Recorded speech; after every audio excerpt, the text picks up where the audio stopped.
नमस्कार सर्वांना. नवरात्र म्हटलं की 9 दिवसासाठी आपण अखंड दिवा लावत असतो आणि अखंड म्हणजे काय तर त्याला विझून द्यायचा नसतो.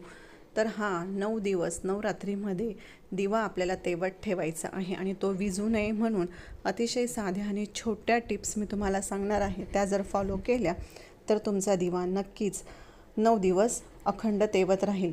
तर सगळ्यात महत्त्वाचं म्हणजे दिवा लावण्यापूर्वी किंवा दिवा लावल्यानंतर दिव्यात एक भीमसेने कापराची वडी घालायची आहे.